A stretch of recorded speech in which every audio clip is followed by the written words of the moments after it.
Assalamu alaikum wa rahmatullahi ta'ala wa barakatuh les enfants. Afin de vous aider à réaliser le quiz, on vous a fait un petit résumé sur la vie du prophète sallallahu alayhi wa sallam.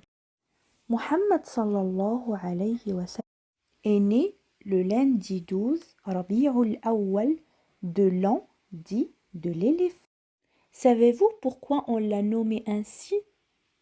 C'est parce que, à cette année-là, un roi chrétien qui s'appelait Abraha a décidé de détruire Al-Kaaba. Et pour ça, il a envoyé une armée d'éléphants. Mais grâce à Allah, son projet a échoué. Le père du prophète sallallahu alayhi wa sallam, Abdullah ibn Abdil Muttalib, faisait partie de Banu Hashim, l'une des tribus de Quraysh. Il épousa Amina bint Wahab et mourut jeune avant même qu'elle ne donne naissance au prophète alayhi salatu wassalam. À sa naissance, il fut confié à Halima Sa'diya, qui lui servit de nourrice, comme l'était la coutume en Arabie de confier les nouveau-nés aux nourrices des villages avoisinants. Sa mère mourut alors qu'il avait à peine 6 ans. Il fut alors confié à son grand-père Abdul Muttalib et à la mort de ce dernier à son oncle Abu Talib. L'oncle de Muhammad sallallahu alayhi wa sallam était pauvre.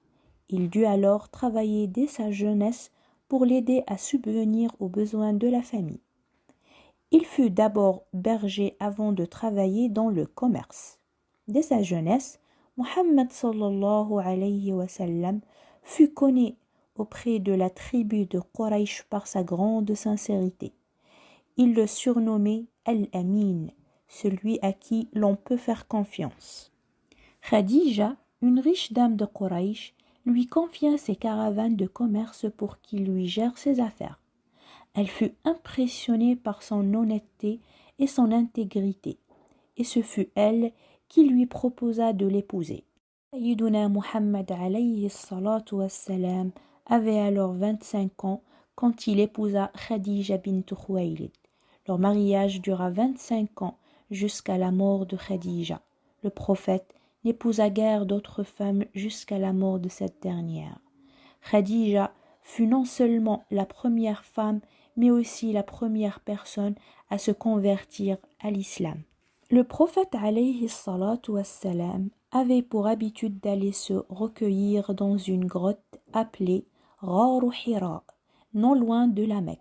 C'est là qu'un jour qu'il avait 40 ans, l'ange Jibril lui rendit visite avec le message de Dieu. Les premiers versets du Coran qui furent dévoilés au prophète furent ceux de Surat Al-Alaq. Lis au nom de ton Seigneur qui a tout créé, qui a créé l'homme d'une adhérence. Lis, car la bonté de ton Seigneur est infinie. C'est lui qui a fait de la plume un moyen de savoir et qui a enseigné à l'homme ce qu'il ignorait. Muhammad sallallahu alayhi wa sallam commença à prêcher la parole de Dieu et appeler les gens de la Mecque à se convertir à l'islam en secret dans un premier temps, pour ne pas provoquer l'ire de Quraysh qui était puissant. Mais 3 ans après la première révélation, Dieu lui ordonna de rendre publique sa prédication, ce qui déclencha la colère des chefs de Quraysh, qui adoraient les idoles. Le nombre des convertis à l'islam augmenta.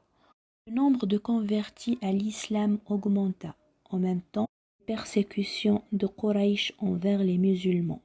C'est à ce moment-là qu'Allah Azza wa Jal ordonna au prophète de quitter la Mecque avec ses fidèles en direction de Médine. Et 14 ans d'appel à l'islam.